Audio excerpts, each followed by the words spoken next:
नमस्कार दोस्तों, स्वागत है आप सभी लोगों का Sonu study classes YouTube channel. दोस्तों आज मैं आप सभी लोगों को एनसीईआरटी बुक क्लास 11th भूगोल चैप्टर 15 पृथ्वी पर जीवन पर प्रश्न उत्तर मैं आप लोगों को इस वीडियो में बताऊंगा। प्रश्न नंबर 1, बहुविकल्पीय प्रश्न नंबर 1, निम्नलिखित में से कौन जीवमंडल से सम्मिलित है? क केवल पौधे, ख केवल प्राणी, ग सभी जैव व अजैव जीव, घ सभी जीवित जीव। उत्तर ग सभी जैव व अजैव जीव। नंबर 2, उष्णकटिबंधीय घास का मैदान निम्न में से किसे नाम से जाना जाने जाते हैं? क पेरी, ख स्टेपी, ग सवाना, घ इनमें से कोई नहीं। उत्तर ग सवाना। नंबर 3, चट्टानों में पाए जाने वाले लोहांश के साथ ऑक्सीजन मिलकर निम्नलिखित में से क्या बनाती है? क आयरन कार्बोनेट, ख आयरन ऑक्साइड, ग आयरन नाइट्राइड, घ आयरन सल्फेट। उत्तर ख आयरन ऑक्साइड। नंबर 4, प्रकाश संश्लेषण प्रक्रिया के दौरान प्रकाश की उपस्थिति में कार्बन डाइऑक्साइड जल के साथ मिलकर क्या बनाती है? क प्रोटीन, ख कार्बोहाइड्रेट, ग एमिनो एसिड, घ विटामिन। उत्तर ख कार्बोहाइड्रेट। प्रश्न नंबर 2, निम्नलिखित प्रश्नों के उत्तर लगभग 30 शब्दों में दीजिए। उत्तर नंबर 1, पारिस्थितिकीय से आप क्या समझते हैं? उत्तर जीवधारियों का आपस में व उनका भौतिक पर्यावरण से अंतर संबंधों का वैज्ञानिक अध्ययन ही पारिस्थितिकीय है।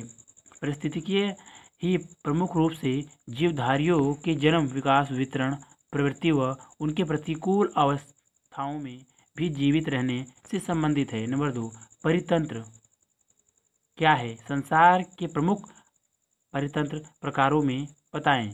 उत्तर किसी विशेष क्षेत्र में किसी विशेष समूह के जीवधारियों का भूमि, जल अथवा वायु अजैविक तत्वों से ऐसा अंतर्संबंध जिनमें ऊर्जा प्रवाह व पोषण श्रृंखला स्पष्ट रूप से समायोजित हो, परितंत्र कहा जाता है। परितंत्र मुख्य 2 प्रकार के हैं। नंबर 1, स्थलीय परितंत्र, नंबर 2, जलीय परितंत्र। स्थलीय परितंत्र को वन, घास क्षेत्र, मरुस्थल तथा टुंडो परितंत्र तथा जलीय परितंत्र को समुद्री परितंत्र तथा खारे पानी की परितंत्र में बांटा जाता है। समुद्री परितंत्र को महासागरीय ज्वार, आनंदमुख प्रवाल, भित्ति परितंत्र तथा ताजे पानी के परितंत्र को झीलें, तालाब, सरिताएं, कच्छ व दलदल परितंत्र में बांटा जाता है।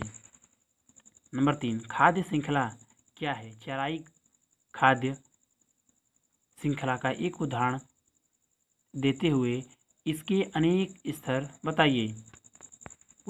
उत्तर प्राथमिक उपभोक्ता द्वितीय उपभोक्ताओं के भोजन बनते हैं, द्वितीय उपभोक्ता फिर तृतीय उपभोक्ता के द्वारा खाए जाते हैं। यह खाद्य क्रम और इस क्रम से एक स्तर से दूसरे स्तर पर ऊर्जा प्रवाह ही खाद्य श्रृंखला कहलाती है। चराई खाद्य श्रृंखला पौधे से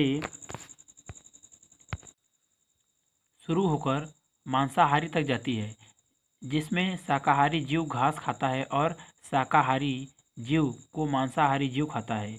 हर स्तर पर ऊर्जा का हाथ से होता है, जिससे श्वसन, उत्सर्जन व विघटन प्रक्रिया सम्मिलित है।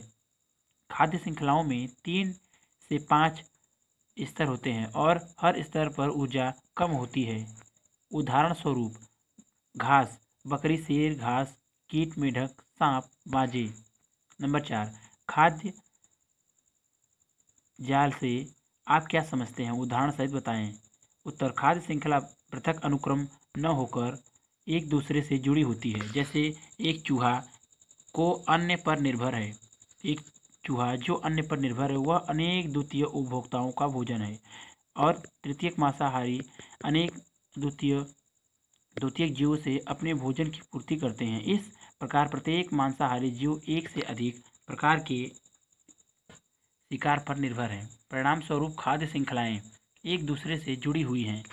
प्रजातियों के इस प्रकार जुड़े होने अर्थात जीवों की खाद्य श्रृंखलाओं के विकल्प उपलब्ध होने पर वह खाद्य जाल कहा जाता है। नंबर 5, बायोम क्या है? उत्तर बायोम पौधों एवं प्राणियों का एक समुदाय है जो एक बड़े भौगोलिक क्षेत्र में पाया जाता है। पृथ्वी पर विभिन्न बायोम की सीमा का निर्धारण जलवायु व अक्षय संबंधित तत्व करते हैं। अतः विशेष परिस्थितियों में पादप एवं जंतुओं के अंतर्संबंधों के कुल योग को बायोम कहते हैं। इसमें वर्षा, तापमान, आर्द्रता व मिट्टी संबंधित अवयव भी शामिल हैं। संसार के कुछ प्रमुख बायोम वन, मरुस्थलीय, घास भूमि और उच्च प्रदेशीय हैं। प्रश्न नंबर 3, निम्नलिखित प्रश्नों के उत्तर लगभग 150 शब्दों में दीजिए। नंबर 1, संसार के विभिन्न वन बायोम की महत्वपूर्ण विशेषताओं का वर्णन करें। उत्तर, वन बायोम को 4 भागों में बांटा जाता है। क, भूमध्य रेखीय उष्णकटिबंधीय। नंबर 2, पर्णपाती उष्णकटिबंधीय। नंबर 3, शीतोष्ण कटिबंधीय। Number 4, boreal. नंबर 1, भूमध्य रेखीय उष्ण कटिबंधीय बायोम। यह भूमध्य रेखा से 10 डिग्री उत्तर तथा दक्षिण अक्षांश के बीच स्थिर है, जहाँ तापमान सालों भर 20 डिग्री से 25 डिग्री सेंटीग्रेड रहता है। यहाँ की मृदा अम्लीय है, जिसमें पोषक तत्वों की कमी है।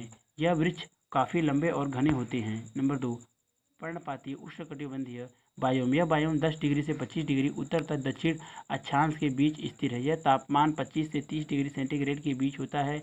यहाँ वर्षा का वार्षिक औसत 1000 मिलीमीटर एक ऋतु में है। यह मिट्टी पोषक तत्वों के मामले में धनी है। यह अनेक प्रजातियों के कम घने तथा मध्य ऊंचाई के वृक्ष एक साथ पाए जाते हैं। नंबर 3, शीतोष्ण कटिबंधीय बायोम। यह बायोम पूर्वी उत्तरी अमेरिका, उत्तर पूर्वी एशिया, पश्चिम एवं मध्य यूरोप में पाया जाता है। यहाँ का तापमान 20 डिग्री से 30 डिग्री सेंटीग्रेड के बीच रहता है।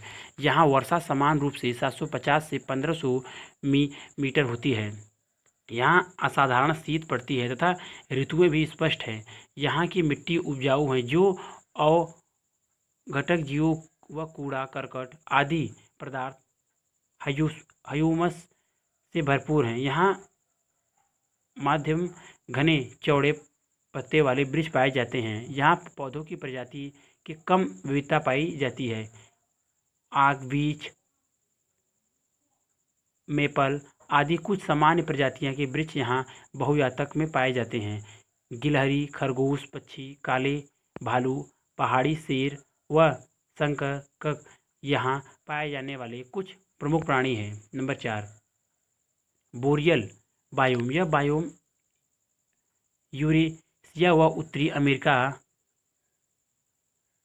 के उच्च अक्षांशीय भाग, साइबेरिया के कुछ भाग, अलास्का, कनाडा व स्कैंडिनेवियन देश में पाया जाता है। यहाँ छोटा आर्द्र ऋतु व मध्यम रूप से गर्म ग्रीष्म ऋतु तथा लंबी वर्षा रहित शीत ऋतु होती है। यहाँ वर्षा मुख्यतः हिमपात के रूप में 400 से 1000 मिलीमीटर होती है। यहाँ की मिट्टी अम्लीय है, जिसमें पोषक तत्वों की कमी है। यहाँ मिट्टी की परत अपेक्षाकृत पतली है। यहाँ सामान्यतः पाइप, फर, स्यूर, स्प्रूस आदि के सदाबहार कोड़धारी वन पाए जाते हैं।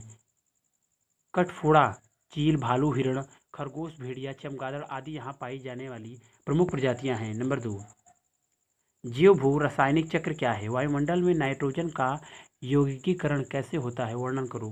उत्तर, सूर्य ऊर्जा का मूल स्रोत है, जिस पर संपूर्ण जीवन निर्भर है। यही ऊर्जा जीवमंडल में प्रकाश संश्लेषण क्रिया द्वारा जीवन प्रक्रिया आरंभ करती है, जो हरे पौधों के लिए भोजन व ऊर्जा का मुख्य आधार है। प्रकाश संश्लेषण के दौरान कार्बन डाइऑक्साइड ऑक्सीजन व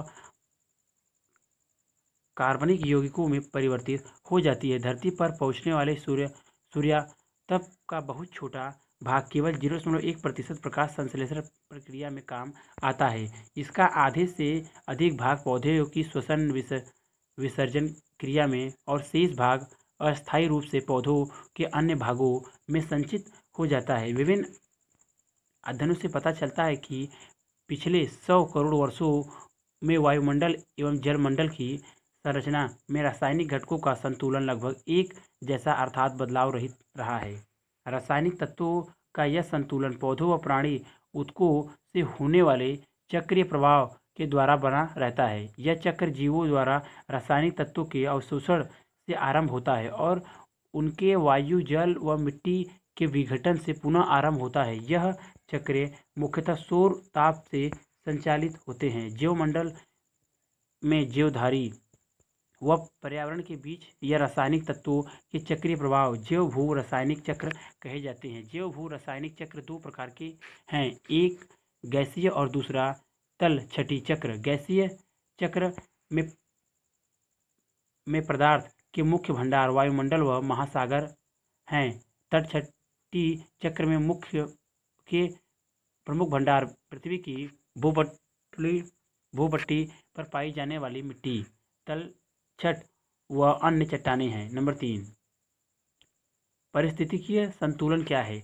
इसके असंतुलन को रोकने के महत्वपूर्ण उपायों की चर्चा करें। उत्तर, किसी परितंत्र या आवास में जीवों के समुदाय में परस्पर गति समानता की अवस्था ही पारिस्थितिकीय संतुलन में यह तभी संभव है जब जीवधारियों की विविधता अपेक्षाकृत स्थायी रहे। क्रमशः परिवर्तन भी होता है, लेकिन ऐसा प्राकृतिक अनुक्रमण के द्वारा ही होता है। इसे परितंत्र में हर प्रजाति की संख्या के एक स्थायी संतुलन के रूप में भी वर्णित किया जा सकता है। यह संतुलन निश्चित प्रजातियों में प्रतिस्पर्धा, आपसी सहयोग से होता है। कुछ प्रजातियों के जिंदा रहने के संघर्ष से भी पर्यावरण संतुलन प्राप्त किया जाता है। संतुलन इस बात पर निर्भर करता है कि कुछ प्रजातियां अपने भोजन व जीवित रहने के लिए दूसरी प्रजातियों पर निर्भर रहती हैं। इसके उदाहरण विशाल घास के मैदानों से मिलते हैं, जहां शाकाहारी जंतु अधिक संख्या में होते हैं और उन्हें मांसाहारी जीव खाते हैं। इस तरह से पारिस्थितिकीय में संतुलन बना रहता है। पारिस्थितिकीय असंतुलन को रोकने के उपाय: विशेष आवास स्थानों में पौधों व प्राणी समुदायों में घनिष्ठ अंतर्संबंध पाए जाते हैं। निश्चित स्थानों पर जीवों में विविधता वहाँ के पर्यावरणीय कारकों का संकेतक है। इन कारकों का समुचित ज्ञान व समझ ही पारितंत्र के संरक्षण व बचाव के प्रमुख आधार हैं। परियोजना कार्य: नंबर 1, प्रत्येक बायोम की प्रमुख विशेषताओं को बताते हुए विश्व के मानचित्र पर विभिन्न बायोम के वितरण को दर्शाइए। नंबर 2, अपने स्कूल प्रांगण में पाए जाने वाले पेड़, झाड़ी व सदाबहार पौधों पर एक संक्षिप्त लेख लिखें और लगभग आधे दिन यह पर्यवेक्षण करें कि इस प्रकार के पक्षी इन वाटिका में आते हैं। क्या आप इन पक्षियों की विविधता का भी उल्लेख कर सकते हैं? उत्तर छात्र स्वयं करें। अगर वीडियो अच्छी लगी तो वीडियो को लाइक करें, शेयर करें, कमेंट करें और नेक्स्ट वीडियो के लिए चैनल को सब्सक्राइब जरूर करें। Thank you for watching.